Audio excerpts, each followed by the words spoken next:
Shalom sahabat pengharapan Kristen yang terberkati oleh karena kasih Tuhan. Renungan pada video kali ini adalah tentang Roh Kudus dan karunia Roh. Karunia Roh. Karunia Roh berbeda dengan buah Roh. Karunia Roh adalah keterampilan yang secara supranatural diberikan oleh Roh Kudus kepada seseorang sehingga ia dapat melayani dengan cara yang khusus. Setiap orang percaya harus menghasilkan buah Roh, namun tidak semua orang memiliki karunia Roh yang sama. Setiap orang diberikan karunia yang berbeda sebagaimana Roh Kudus tentukan. Karunia Roh dan kasih.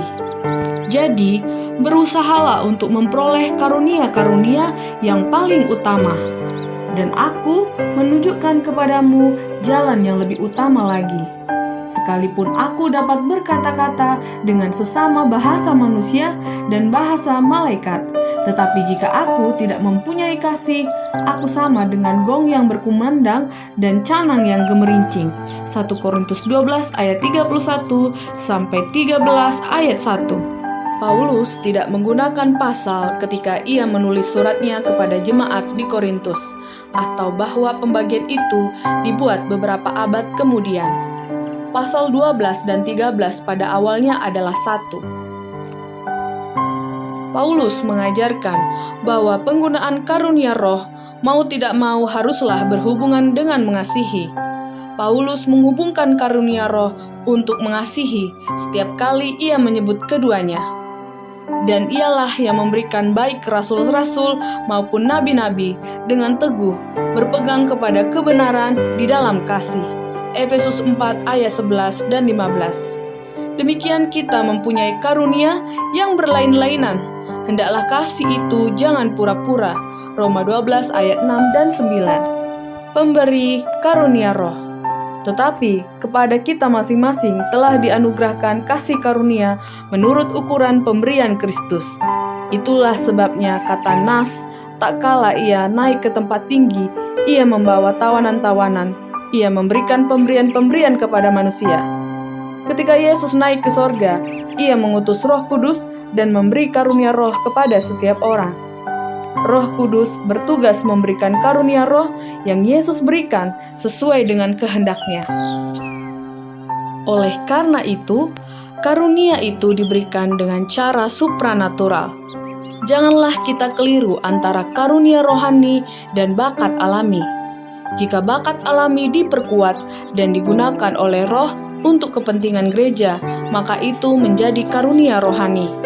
Selain itu, Roh Kudus memberi kita karunia yang tidak ada hubungannya dengan bakat alami kita. Tujuan dari karunia Roh adalah tetapi kepada tiap-tiap orang yang dikaruniakan pernyataan Roh untuk kepentingan bersama. 1 Korintus 12 ayat 7. Untuk apa Roh Kudus diberikan? Yang pertama adalah untuk memperlengkapi orang-orang kudus bagi pekerjaan pelayanan. Yang kedua, untuk pembangunan tubuh Kristus. Yang ketiga, untuk pelayanan gereja, dan ialah yang memberikan baik rasul-rasul maupun nabi-nabi. Layanilah seorang akan yang lain, sesuai dengan karunia yang telah diperoleh bagi tiap-tiap orang, untuk membangun jemaat, supaya Allah dimuliakan dalam segala sesuatu karena Yesus Kristus.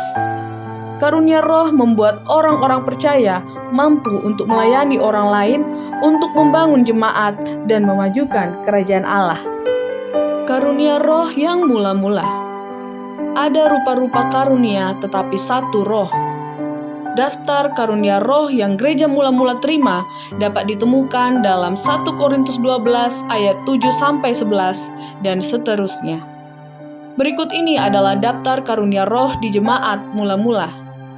Perkataan hikmat, perkataan pengetahuan, iman, karunia menyembuhkan, mengadakan mukjizat, bernubuat, membedakan berbagai roh, berbicara bagai bahasa, menafsirkan berbagai bahasa, rasul, mengajar, menolong, administrasi, melayani, menasehati, kemurahan hati, belas kasihan, penginjil, gembala atau pendeta.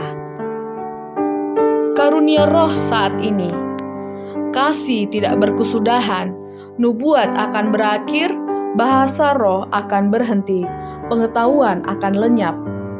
Apakah semua karunia roh ini masih diperlukan saat ini, atau kita dapat melakukan tanpa beberapa dari karunia itu? Akan tiba saatnya ketika semua karunia itu akan lenyap. Tetapi jika yang sempurna tiba, yaitu ketika Kristus datang kembali. Gereja perlu dibangun sampai saat ini. Jadi anggota gereja harus tetap bersama-sama dan tumbuh bersama-sama di dalam Kristus. Kasih karunia Allah harus melayani di dalam dan di luar gereja. Kita perlu diperlengkapi dengan karunia roh sehingga kita dapat mempersiapkan dunia untuk kedatangan Kristus yang kedua. Seseorang diberikan karunia oleh Tuhan, baik itu karunia untuk menjadi seorang pembicara, menjadi seorang penulis, memiliki karunia berdoa yang tulus dan sungguh-sungguh serta tekun, karunia bernyanyi, dan karunia yang dapat menjelaskan firman Allah dengan jelas. Dan setiap karunia roh menjadi suatu kekuatan bagi Allah karena Dia bekerja dengan para pekerja. Untuk yang satu, Allah memberikan perkataan hikmat, dan yang lainnya yaitu pengetahuan dan iman. Namun semuanya bekerja di bawah kepala yang sama, yaitu Yesus Kristus. Karunia roh untuk membedakan. Saudara-saudaraku yang kekasih, janganlah percaya akan setiap roh, tetapi ujilah roh-roh itu apabila mereka berasal dari Allah.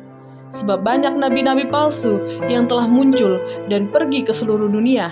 1 Yohanes 4 ayat 1. Tidak semua manifestasi karunia roh datang dari Roh Kudus. Setan juga dapat memalsukan karunia itu untuk menipu orang lain. Wahyu 13 ayat 14. Untuk melindungi gereja dalam kebenaran dan kesatuan, dan untuk menjaga anggota dari nabi-nabi palsu dan sedang diperdaya oleh tanda-tanda dan mujizat palsu, maka Allah memberikan kepada gereja karunia untuk membedakan roh. Karunia untuk membedakan roh memberikan kejelasan khusus untuk membedakan antara karunia yang benar dan yang salah.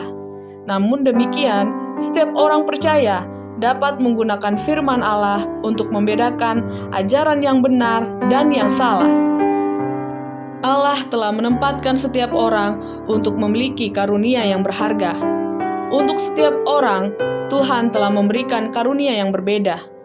Tidak semua memiliki kekuatan karakter yang sama atau ukuran pengetahuan yang sama.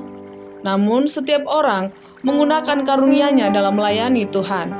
Meskipun kelihatannya kecil karunia-Nya. Pelayanan yang setia menggunakan dengan bijak karunia yang dipercayakan kepadanya. Demikian firman Tuhan, Tuhan Yesus memberkati.